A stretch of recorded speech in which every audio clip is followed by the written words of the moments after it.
नमस्कार, हमारा उत्तर प्रदेश देख रहे हैं आप और मैं हूं आपके साथ गौरव राजेंद्र। बुलेटिन की शुरुआत करते हैं। मुख्यमंत्री योगी आदित्यनाथ ने विधानसभा में उत्तर प्रदेश के दंगों का इतिहास बताया। सीएम योगी ने बताया कि 2017 से लेकर अब तक प्रदेश में सांप्रदायिक दंगों में 97 से 99% तक की कमी आई है और 2017 से अब तक यूपी में दंगे नहीं हुए। विरोधी दल वरिष्ठ सदस्य हैं, इस सदन के माननीय अध्यक्ष भी रहे हैं और प्रदेश सरकार में मंत्री के रूप में भी उन्होंने कार्य किया है। एक लंबे समय से सार्वजनिक जीवन में है।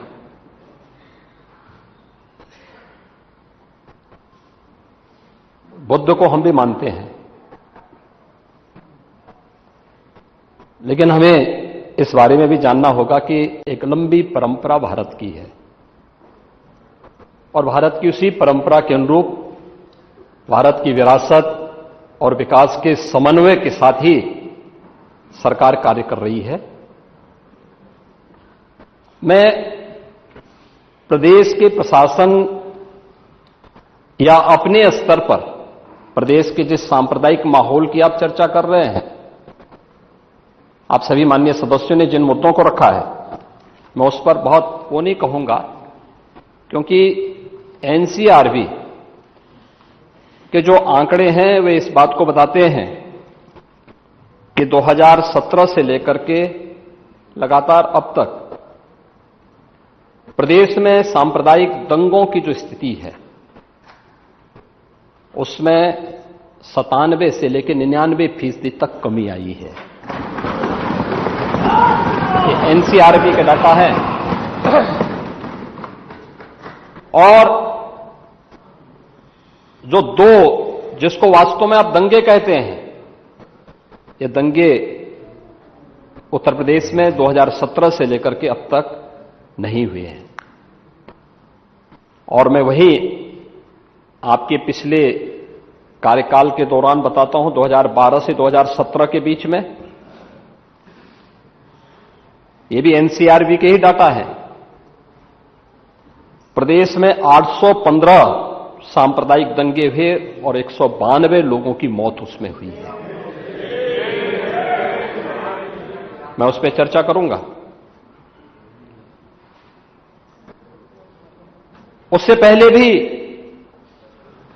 2007 से 2011 के बीच 616 ऐसे सांप्रदायिक घटनाएं हुई हैं जिनमें 121 लोगों की मौत हुई थी। महोदय, जो बात यहां पर माननीय सदस्य शेखबाल महबूब ने संबल के बारे में लिखा, माननीय सदस्य कुंवर रघुराज प्रताप सिंह जी ने यह बात बहुत स्पष्ट की कि हम तथ्यों को छुपा करके कब तक जनता को गुमराह करेंगे। हर व्यक्ति जानता है कि माननीय न्यायालय के आदेश पे सर्वे का कार्य हो रहा था और सर्वे हो रहा था। दूसरा, मैं आपसे पूछना चाहता हूं, आप पश्चिम में जाएंगे, पता नहीं आप कैसे हैं, आपके पूर्वज भी हो सकता है, और पश्चिम उत्तर प्रदेश के हमारे सभी लोग अपने सामान्य संबोधन में राम राम ही कहते हैं। तो जय श्री राम कहां से सांप्रदायिक संबोधन हो गया? कहां से सांप्रदायिक संबोधन हो गया? हमारे यहां हम जगते हैं, राम ही राम बोलते हैं, मिलते हैं, राम राम का संबोधन होता है, और अंतिम यात्रा में विदा करते हैं तब भी राम नाम सत्य है ही बोलते हैं। राम के बगैर तो हमारा कोई काम ही नहीं है। और अगर जय श्री राम किसी ने बोली दिया तो इसमें उत्तेजना का मतलब, ये नियत आप समझ सकते हैं उस नियत को। ये चढ़ाने वाला नहीं है, ये चढ़ाने वाला नहीं है, ये चढ़ाने वाला नहीं है। एक दूसरा, आपने कुंदरकी की जीत को वोट की लूट बताया। आप एक सदस्य का अपमान कर रहे हैं। आपके सदस्य की तो जमानत जब्त हो गई वहां पे। और क्या ये सच नहीं है? इस समय तो आज डिजिटल मीडिया का है, वहां का पठान, वहां का शेख सब कह रहे साहब हमारे पूर्वज तो हिंदू थे और आप भी, आपके पूर्वज भी हिंदू थे। क्या ये सच नहीं है? और क्या ये सच नहीं है कि देशी और विदेशी मुसलमानों की आपसी भिड़ंत है जो वर्षों की लड़ाई को लेकर के वहां चल रहा है? आप लोग सच पे पर्दा डालने का प्रयास कर रहे हैं, लेकिन एक चीज नोट करना कि सूर्य को, चांद को और सत्य को बहुत देर तक छुपा कोई नहीं सकता है, और सत्य जरूर सामने आएगा। और उसी सत्य के बारे में कहा जा रहा है। मैं केवल एक बात कहना चाहता हूं कि अगर संभल के बारे में हम जब बात करते हैं महोदय, एक लंबा सिलसिला है इस संभल का, और अगर मैं संभल की जब चर्चा करता हूं तो संभल में कैसे माहौल खराब किया गया वहां पे। ये संभल में दंगों का जो इतिहास है 1947 से ही प्रारंभ होता है। 1947 में एक मौत होती है, 1948 में 6 लोग मारे जाते हैं, 1958 में भी दंगा होता है, 1962 में भी दंगा होता है, 1976 में भी 5 लोगों की मौत वहां पर हुई थी, और 1978 में 184 हिंदुओं को सामूहिक रूप से जला दिया गया था। 184 हिंदुओं को हत्या हुई थी, हिंदुओं की हत्या हुई थी, और जलाया भी गया था, और 184 हिंदू मारे गए थे वहां। 184। मैं वही तो कह रहा हूं ना, आप उस सच को स्वीकार नहीं करेंगे, आप उस सच्चाई को स्वीकार नहीं करेंगे। और लगातार कई महीनों तक वहां कर्फ्यू था। 1980 में फिर दंगा हुआ था, एक मृत्यु हुई। 1982 में फिर दंगा हुआ, एक मृत्यु हुई। 1986 में 4 लोग मारे गए, और 1990 फिर 1992 में 5 मौतें हुई, 1996 में 2 मौतें हुई। ये लगातार ये सिलसिला चलता रहा 1947 से लेकर के अब तक।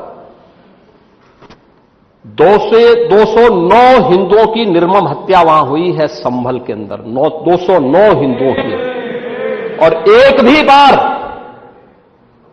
बार किसी ने उन निर्दोष हिंदुओं के लिए कभी 2 शब्द नहीं कहे, उनके प्रति, उन परिवारों के प्रति संवेदना के शब्द नहीं कहे। महोदय, जो आज घड़ियाली आंसू बहा रहे हैं, ये लोग कभी भी उन निर्दोष हिंदुओं के बारे में कभी 2 शब्द नहीं कहे। वहां पर 1978 में जो दंगा हुआ था महोदय, किस प्रकार की स्थिति थी। एक वैश्य जिसने सबको उधार दे रखा था पैसा, और इस बात को मानता था कि साहब मैं तो सबको पैसा देता हूं, मेरे यहां तो सब व्यवसाय के साथ जुड़े हुए हैं। अगल बगल के हिंदू दंगा होने के बाद उनके घर में इकट्ठे होते हैं।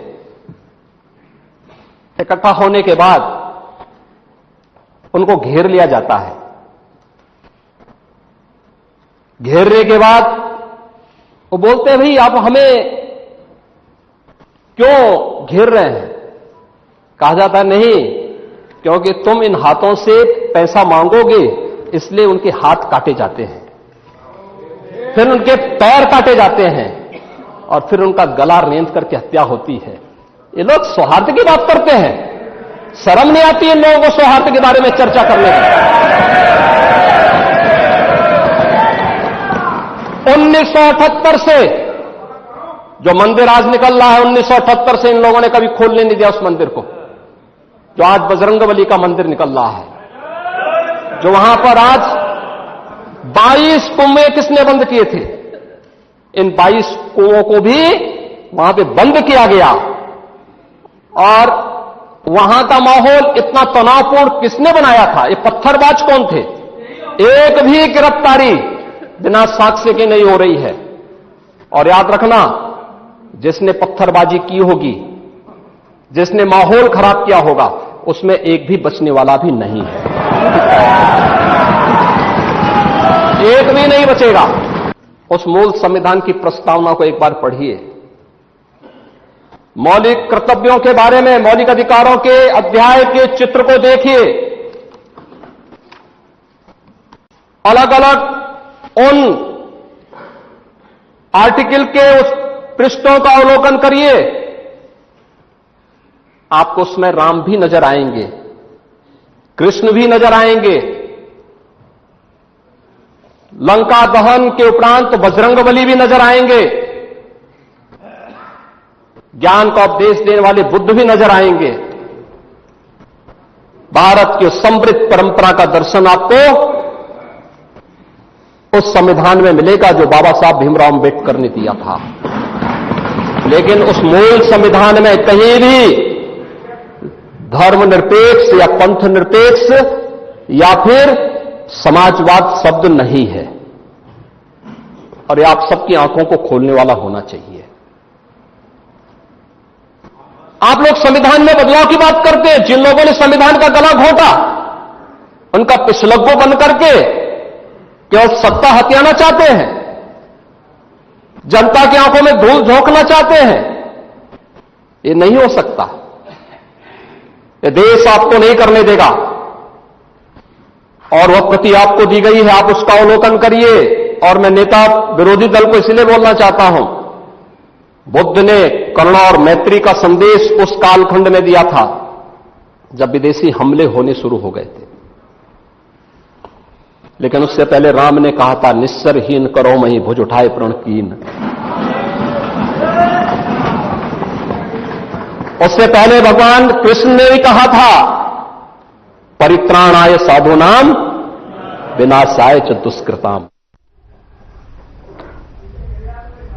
भारत और श्रीलंका ने दिल्ली में प्रधानमंत्री नरेंद्र मोदी और श्रीलंका के राष्ट्रपति अनुरा कुमार जो है डिसनायके की उपस्थिति में समझौता ज्ञापनों का आदान प्रदान किया, जिसमें प्रधानमंत्री नरेंद्र मोदी ने कहा कि हमने अपनी पार्टनरशिप के लिए एक फ्यूचरिस्टिक विजन अपनाया है। हमें खुशी है कि राष्ट्रपति के रूप में अपनी पहली विदेश यात्रा के लिए आपने भारत चुना है। आज की इस यात्रा से हमारे संबंधों में नई गति और ऊर्जा का सृजन हो रहा है। हमने अपनी पार्टनरशिप के लिए एक फ्यूचरिस्टिक विजन अपनाया है। हमने अपनी आर्थिक साझेदारी में इन्वेस्टमेंट लेड ग्रोथ और कनेक्टिविटी पर बल दिया है और निर्णय लिया है कि फिजिकल, डिजिटल और एनर्जी कनेक्टिविटी हमारी भागीदारी के अहम स्तंभ होंगे। दोनों देशों के बीच इलेक्ट्रिसिटी ग्रिड कनेक्टिविटी और मल्टी प्रोडक्ट पेट्रोलियम पाइपलाइन स्थापित करने पर काम किया जाएगा। सामपुर सोलर पावर प्रोजेक्ट को गति दी जाएगी। साथ ही श्रीलंका के पावर प्लांट्स के लिए एलएनजी सप्लाई की जाएगी। द्विपक्षीय व्यापार को बढ़ावा देने के लिए दोनों पक्ष एकता को जल्द संपन्न करने का प्रयास करेंगे। फ्रेंड्स, भारत ने अब तक श्रीलंका को $5 बिलियन की लाइन्स ऑफ क्रेडिट और ग्रांट सहायता प्रदान की है। श्रीलंका के सभी 25 जिलों में हमारा सहयोग है और हमारे प्रोजेक्ट्स का चयन सदैव पार्टनर देशों की विकास प्राथमिकताओं पर आधारित होता है। अपने विकास सहयोग को आगे बढ़ाते हुए हमने निर्णय लिया है कि माहो अनुराधापुरम रेलवे सेक्शन के सिग्नलिंग सिस्टम और कांके संथुराई पोर्ट के पुनरुद्धार के लिए ग्रांट सहायता दी जाएगी। शिक्षा सहयोग के तहत अगले वर्ष से जाफना और पूर्वी प्रांत के विश्वविद्यालयों में 200 छात्रों को मासिक छात्रवृत्ति दी जाएगी। अगले 5 वर्षों में श्रीलंका को 1500 सिविल सर्वेंट्स को भारत में प्रशिक्षण दिया जाएगा। हाउसिंग, रिन्यूएबल एनर्जी और इंफ्रास्ट्रक्चर के साथ साथ श्रीलंका में कृषि, डेयरी और फिशरीज के विकास के लिए भी भारत सहयोग देगा। श्रीलंका में यूनिक डिजिटल आइडेंटिटी इस प्रोजेक्ट के लिए भी भारत भागीदारी करेगा। फ्रेंड्स, हम दोनों इस बात से पूरी तरह सहमत है कि हमारे सुरक्षा हित एक दूसरे से जुड़े हैं।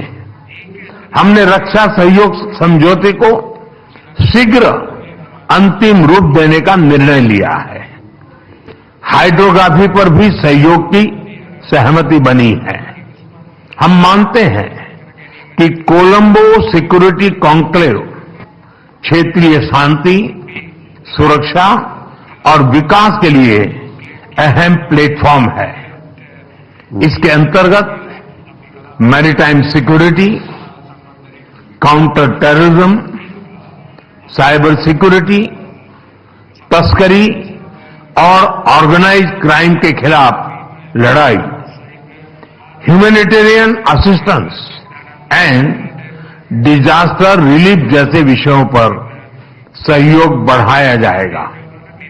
फ्रेंड, भारत और श्रीलंका के पीपल टू पीपल संबंध हमारी सभ्यताओं से जुड़े हैं।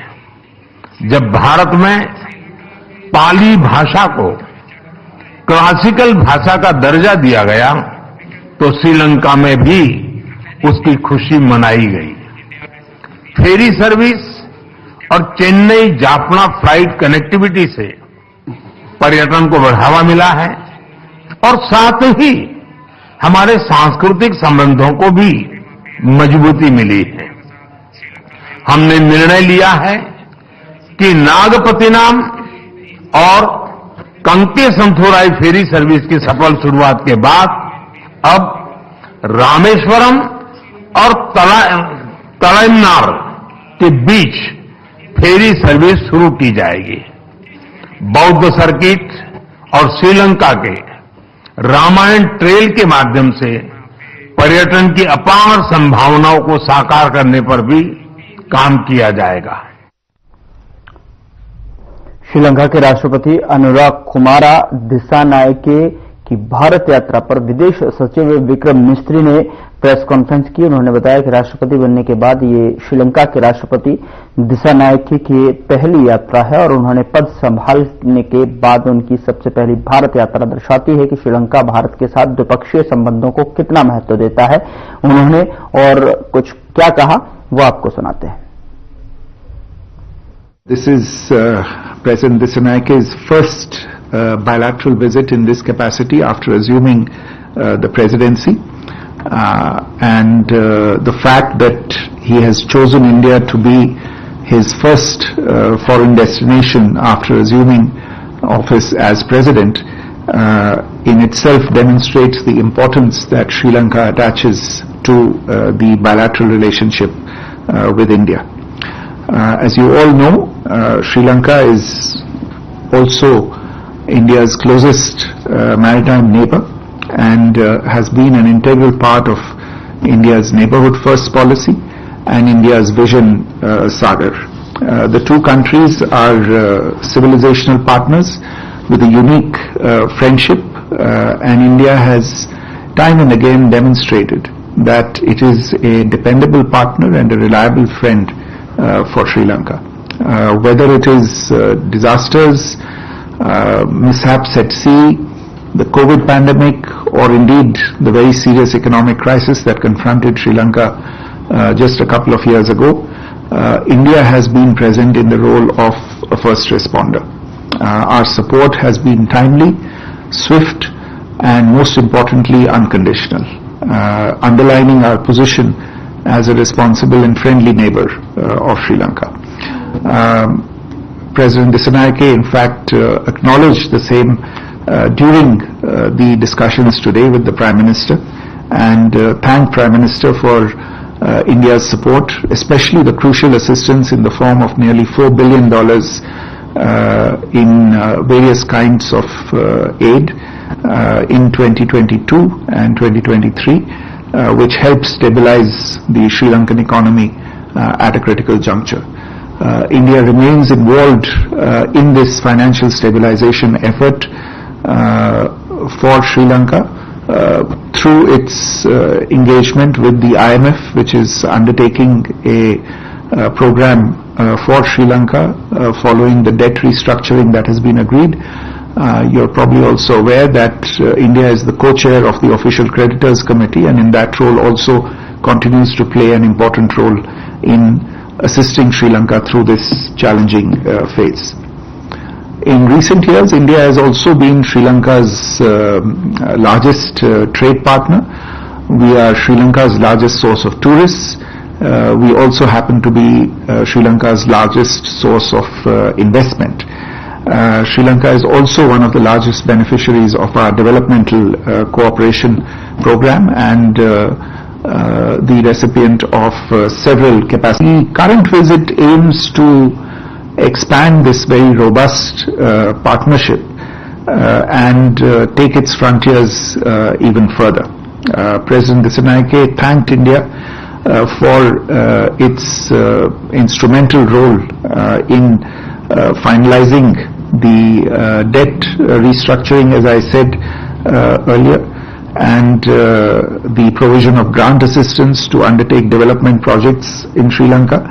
In particular, he thanked India for its decision to extend $20.66 million as grant assistance to settle the payments related to 7 completed line of credit projects in Sri Lanka. These were projects that were pursued under a loan agreement, but in view of the ongoing situation, it was decided by India to convert the repayments due under this line of credit into a grant. Similarly, there is another grant assistance project that has been announced of $61.5 million towards the rehabilitation of Kanken Santharai port in the northern province. This is also something that was to be executed through a line of credit, but will now be executed through a grant. Prime Minister affirmed our continued commitment to support Sri Lanka in its economic stabilization efforts for its economic recovery and economic growth, and he further assured President Dissanayake that India's approach would be investment-based and grant-oriented to reduce the debt burden on Sri Lanka and to assist them in generating economic opportunities that are long-term and sustainable and will eventually contribute to growing the absolute size of the Sri Lankan economy. As I mentioned, both leaders have also adopted an India-Sri Lanka joint statement fostering partnerships for a shared future.